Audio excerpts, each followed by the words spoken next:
Good morning students, welcome once again. Class 12th Rajasthan board English book है आपकी rainbow chapter number 2 अ room 10/8 ये चल रहा है। इसके पार्ट 2 अपन ऑलरेडी कर चुके हैं। ये अपना लास्ट पार्ट है, थर्ड पार्ट। तो अगर आपने जो है दोनों पार्ट नहीं देखे हैं तो पहले उनको देखिए ताकि अभी तक की स्टोरी आपको अच्छे से समझ में आ जाए और फिर आगे बढ़े।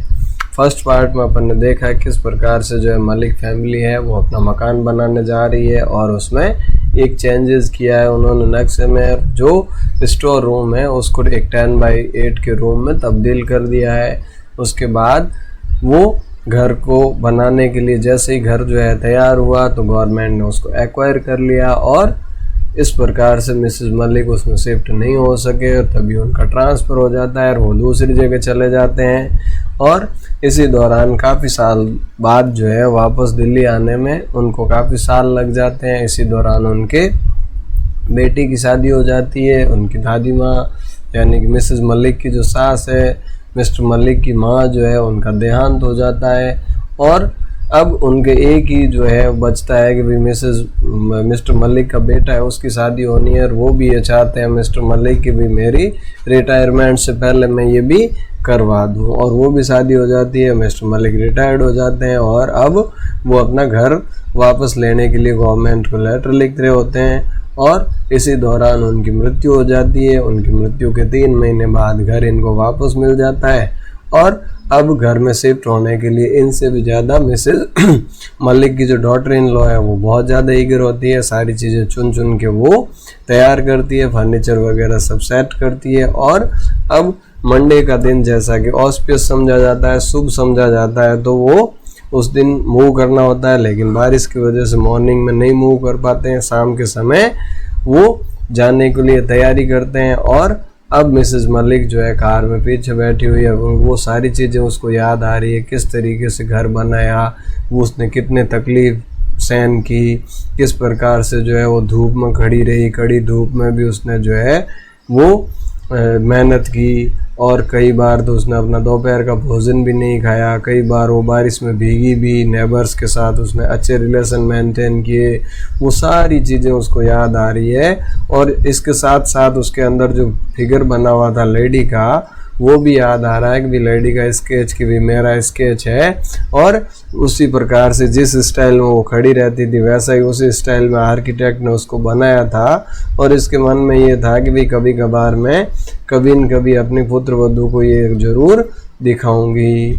और अब जब इनकी पुत्र वधू जो है वो कार की फ्रंट सीट पे बैठी है और अपने लिपस्टिक लगा रही है और अपने पति से कुछ इंग्लिश में बातें कर रही है। अब मिसेस मलिक को ये बड़ा ही अजीब लगता है कि अपने पति से ही तो बात कर रही है, क्यों, क्या ज़रूरत है इंग्लिश में बात करने की, और जब अपन खुद के घर जा रहे हैं तो लिपस्टिक की कहाँ ज़रूरत है। इस प्रकार से वो यादों के झरोखे में खो जाती है। और तभी देखो अब यादों में क्या याद आता है, देखो suddenly it occurred to Mrs Malik that maybe the figure painted by the architect was that of her daughter-in-law।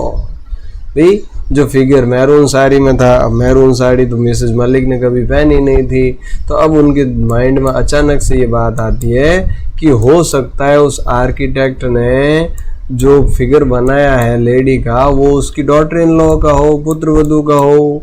How could that B, लेकिन ऐसा कैसे हो सकता है। She was nowhere on the scene when the plan of the house was prepared, लेकिन जब घर बनाने का प्लान बनाया गया उस समय तो उसका कहीं अता पता भी नहीं था, तो ये कैसे हो सकता है। But then she was wearing maroon coloured sari that the figure in the sketch had, लेकिन अब उसने देखा कि वो तो बिल्कुल मैरून कलर की साड़ी पहन रखी है जैसा कि उस फिगर में, उस स्केच के फिगर में बना हुआ था। Yes it was maroon colour, हाँ ये बिल्कुल मैरून कलर ही था। Mrs Malik never liked maroon colour, Mrs Malik को मैरून कलर कभी पसंद नहीं था। क्यों, because it was too loud for her taste, क्योंकि ये उसके लिए बहुत ज़्यादा लाउड था, यानी थोड़ा भड़कीला कलर था जो कि उसको पसंद नहीं था।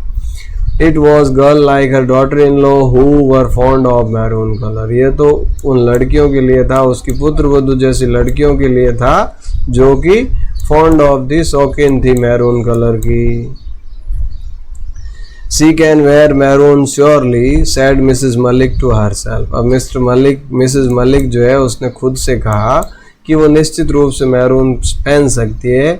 आई wish she could also work hard as I did. लेकिन काश ये, या मैं तो ये चाहती हूँ कि ये उतनी ही मेहनत करे जितनी कि मैंने की है। भाई जितनी मेहनत मैंने अपनी ज़िंदगी में की है, इनको भी उतनी ही मेहनत करनी चाहिए। I had every brick of the house laid before my eyes. मैंने हर ईंट को अपनी आंखों के सामने चुनवाया है। इन सन एंड रेन, चाहे वो सूर्य की तपती धूप हो या फिर बारिश हो। I stood on the site supervising the construction from early in the morning till late in the night. और मैं जो है हर साइड के ऊपर जो है हमेशा सुपरवाइजिंग करती रहती थी, जल्दी सुबह से लेकर लेट नाइट तक। Many a times I help the mason with mortar and brick. और कई बार तो मैंने कारीगर की मदद की है उसको मसाला और ईंटें पकड़वाने में भी। Many times I hold the rubber pipe and spread water on the plastered wall. और कई बार मैंने जो तराई की जाती है, पानी का जो छिड़काव किया जाता है, उस पाइप को, रबड़ की पाइप को पकड़ा है, स्प्रे किया है, यानी पानी का छिड़काव किया है प्लास्टर की हुई दीवारों पर। इतनी सारी मेहनत मैंने की है और इन सारी विचारों में वो खोई रहती हैं, तभी उनका घर आ जाता है। Then they reach the house. अब वो घर पहुंच जाते हैं। His son drove the car straight to the porch and her daughter in law jumped out of it. अब उनका पुत्र जो है वो कार को सीधा पोर्च में लेके चला जाता है और उसकी डॉटर इन लॉ जो है उछलकर कार से बाहर निकलती है। There she stood reclining against the marble pillar on the veranda. और वहाँ जो है वो मार्बल पिलर के अगेंस्ट में खड़ी हो जाती है, उस बरामदे में जो पिलर है वहाँ पर। Exactly the way the architect had painted the figure. ठीक उसी तरीके से जैसा कि आर्किटेक्ट ने पेंट किया है उस फिगर में, इन द स्केच के अंदर। Mrs Malik felt a wrench in her heart. और ये देखते ही मिसेस मलिक को थोड़ा सा दिल में जो है अजीब सा ख्याल आता है। May be the architect had mocked at her. हो सकता है आर्किटेक्ट ने उसका मजाक उड़ाया है, उसका मखौल बनाया है। अब मिसेस मलिक को ये लगता है कि जो आर्किटेक्ट था जिसने कि ये बनाया, उसने उसका मखौल उड़ाया है, उसका मजाक बनाया। वास्तविक जो स्केच है ये तो उसकी डॉटर इन लॉ का ही है। अब देखिए, स्टैंडिंग ऑन द वरंदा, यानी बरामदे में खड़ा होते हुए, क्लोज द पिलर के पास में, trying to cover her elaborate हाइड्रो with the maroon coloured sari. अब ट्राइंग टू कवर करने की कोशिश कर रही है अपने मैरून कलर की साड़ी से जो है अपने बॉडी को, अपने सर को। Her daughter in law was giving instructions to the servants. और अपने नौकरों को वो इंस्ट्रक्शंस दे रही है, निर्देश दे रही है। About the luggage in the taxi following the car. जो कि टैक्सी के अंदर सामान आ रहा है, उस सामान के बारे में वो वहाँ के नौकरों को इंस्ट्रक्शंस दे रही है, निर्देश दे रही है। The luggage had been removed from the taxi. अब टैक्सी से लगेज को निकाला गया, उतारा गया। The driver drove away after having been paid. और ड्राइवर को जब पेड कर दिया गया, यानी पैसे जब भुगतान कर दिया गया, तो वो वहाँ से चला गया। Mrs Malik was still sitting on the back seat of their car. और मिसेस मलिक अभी भी कार की बैक सीट में बैठी हुई है, ख्यालों में खोई हुई है, सपनों में खोई हुई है। She had a strange sinking sensation. और उनमें एक अजीब सी ऐसी सिंकिंग सेंसेशन, यानी ऐसे कि वो विचारों में डूबी जा रही है, इस तरह के ख्याल उसके माइंड में आ रहे हैं। Then her son and daughter in law entered the house. और उसके बाद उनका पुत्र और उनकी पुत्रवधू जो है घर में प्रवेश करते हैं। They put on the lights one by one. और एक एक करके वो लाइट लगाते हैं। Every room was lit up. प्रत्येक रूम जो है वो चमक उठता है। Mrs Malik looked on wide eyed. अब मिसेस मलिक जो है आंखें फाड़े हुए वो देखती है। Still sitting in the back seat of her car. अभी भी जो है कार की पिछली सीट पे बैठी है। In the excitement, nobody seemed to have remembered to open the door of her the way it was done. और इस एक्साइटमेंट में, इस उत्साह में सब लोग जो है भूल गए उनके लिए कार का दरवाज़ा खोलना, और वो अभी भी अंदर ही बैठी है. Suddenly her son thought of his mother. और अचानक उसके बेटे को अपनी माँ की याद आती है. अरे माँ कहाँ है, दिखाई नहीं दे रही. He ran to the porch and open the door of the car. और अब वो दौड़कर पोर्च में जाता है और अपनी माँ के लिए कार का दरवाज़ा खोलता है. A drive in the evening always make me go to sleep. Mother spoke in a whisper. अब उसकी माँ जो है वो विस्पर में यानी बहुत धीरे धीरे बड़बड़ाते हुए कहा कि शाम के समय की जो ड्राइविंग है, शाम के समय की यात्रा जो है वो मुझे हमेशा स्लीपी बना देती है, नींद आने जैसी लगता है. Her daughter-in-law had also come out. अब उनकी पुत्रवधू भी बाहर आ चुकी थी. Everyone was laughing. और सब हंस रहे थे, बड़ा खुशनुमा माहौल था. Mrs. Malik's daughter-in-law was standing against the marble pillar on the veranda again. और अब मिसेज मलिक की जो डॉटर इन लॉ है यानी पुत्र वधू है वो फिर से उस मार्बल पिलर के अगेंस्ट बरामदे में खड़ी हुई. She was trying to cover her hairdo with her maroon coloured sari. और अब भी जो है वो अपनी बालों का जो जुड़ा है उनको ढकने का प्रयास कर रही है अपनी मैरून कलर की साड़ी से. और ये दृश्य जब मिसेस मलिक देखती है तो मिसेस मलिक को क्या नज़र आता है, वो तो खुद को ही मान रही थी, ये दोस्त की निकली. I am not going to eat, I have no appetite said Mrs Malik. और मिसेस मलिक ने कहा कि भाई मैं आज खाना नहीं खाऊंगी, मुझे भूख नहीं है. I'd like to sleep. मैं तो सोना पसंद करूंगी, सोना चाहूंगी. The servant had laid dinner on the table. और नौकर जो है वो टेबल पे डिनर ऑलरेडी लेके आ गए थे कि भाई डिनर करना है. अब देखो, then you better retire to your room, said the daughter-in-law, pointing to room. देखो, then you better retire your own room, said the daughter-in-law. daughter-in-law ने क्या कहा, पुत्रवधू ने क्या कहा, तो अच्छा होगा कि आप अपने रूम में जाएं. pointing to a room, कमरे की तरफ इशारा करते हुए. कौन से कमरे, 10/8, उसी 10/8 के. And her son conducted Mrs Malik to it. और उनका पुत्र उनको लेके गया. होल्डिंग हर हैंड, उनका हाथ पकड़े. She was feeling terribly drowsy. और वो बहुत ज़्यादा ड्राउजी यानी भयानक रूप से ड्राउजीनेस नज़र आ रही थी, नींद आने जैसा प्रतीत हो रहा था. देखो, बनाया किसके लिए था, खुद की सासू के लिए. रहना किसको पड़ रहा है, खुद को ही. तो कहने का मतलब क्या है कि अगर आप किसी और के लिए खड्डा खोदोगे तो आखिर आप भी उसमें गिरोगे. तो यही जो है ये जब बहू थी और इसने अपनी सास के बारे में जैसी फीलिंग रखी वैसी ही अब इनकी बहू है जो इनके बारे में रख रही है. Mrs Malik shook her head again. Mrs Malik ने फिर से अपना सर हिलाया. But what was wrong with it, लेकिन इसमें गलत क्या था. Her husband had already gone. उसके पति तो पहले ही जा चुके थे. She would follow him. उसको भी तो जाना ही है.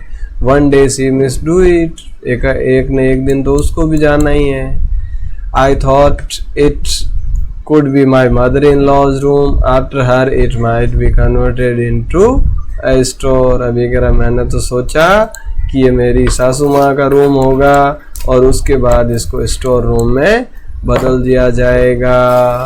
These words re-echoed in Mrs. Malik's ear. और ये शब्द जो है मिसेज मलिक के कानों में गूंज रहे थे.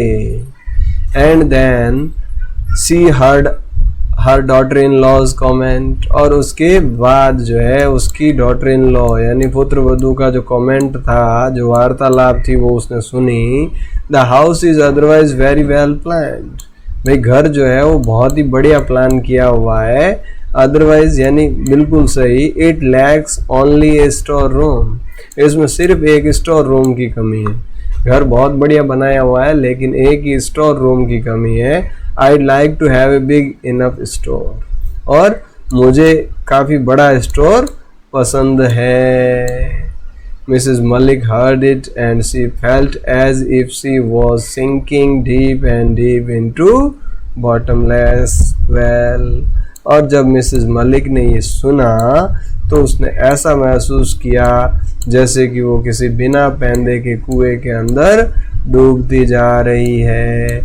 यानी कि हूबहू जो चीज़ें उसने अपनी सांस के लिए सोची थी, जैसी फिलॉसफी उसकी थी, वैसी ही सोच उसकी पुत्रवधू की है। तो यहाँ कहने का मतलब है कि जिस प्रकार की सोच आप अपने पेरेंट्स के प्रति रखोगे, आने वाली पीढ़ी आपके प्रति ही वैसी ही सोच रखेगा। वो एक कहानी तो आपने सुनी होगी कि भाई एक दिन शाम को हस्बैंड वाइफ और बच्चे जो है बाहर खाना खाने के लिए जाते हैं और वो अपने पापा से बोल देते हैं कि भाई पापा मंदिर पास में ही है, आप जो है आज शाम का खाना मंदिर में खा के आ जाना। अब रास्ते में चल रहे होते हैं तो उनका बेटा जो है 5-6 साल का होता है, वो रास्ते में उनसे सवाल पूछता है और कहता है पापा मैं भी जो है अपना घर लूँगा तो किसी मंदिर के पास ही अपना घर बनाऊँगा। तो उसके मम्मी पापा बड़े क्यूरियस हो जाते हैं और पूछते हैं क्यों बेटा, ऐसा क्यों? तो वो कहता है कि इसलिए कि आपको भी पैदल दूर ज़्यादा नहीं जाना पड़े। भाई जब मुझे बाहर जाना पड़ेगा पार्टी के लिए तो आपको मंदिर में खाना पड़ेगा ना, तो आपके लिए आपको ज़्यादा दूर नहीं जाना पड़े। इसलिए तो जैसा उसने घर का माहौल देखा वैसा ही वो सीखा। तो जिस प्रकार का बर्ताव अपने घर में अपन पेरेंट्स के साथ करेंगे वैसा ही जो बर्ताव है हमारे साथ होगा। तो ये एक पेरेंट्स और ओल्ड एज पर्सन्स के प्रति जो व्यवहार है इस युवा पीढ़ी की, जो जनरेशन गैप को दर्शाने वाला है, वो इस चैप्टर में समझाने का प्रयास किया है। तो आई होप ये चैप्टर आपको अच्छे से समझ में आ गया होगा और इसके साथ साथ ये भी समझ में आ गया होगा कि हमें अपने बड़े बुजुर्ग घर में जो है उनके साथ कैसे व्यवहार करना है, क्या करना है। अगर हम अच्छा बर्ताव करेंगे तो हमारे साथ भी हमारी आने वाली पीढ़ी अच्छा बर्ताव करेगी, और अगर हमने मिसेज मलिक जैसी फीलिंग रखी तो हमारे भी आने वाली पीढ़ी मिसेज मलिक जैसी ही आने वाली है, निश्चित है। पहले तो कहा करते थे कि भाई भगवान अगले जन्म में ऐसा करेगा, लेकिन अब भगवान ने भी अपना सिस्टम जो है अपडेट कर दिया है। 5 साल 10 साल 15 साल वेट कर लो, इसी जन्म में आपको उसके परिणाम तो भुगतने पड़ेंगे। तो आई होप आप इस चीज़ को समझेंगे और अपने जो भी ओल्ड एज पेरेंट्स हैं उनका बेटर ख्याल रखेंगे। इसी आशा के साथ थैंक यू। जय हिंद, जय भारत।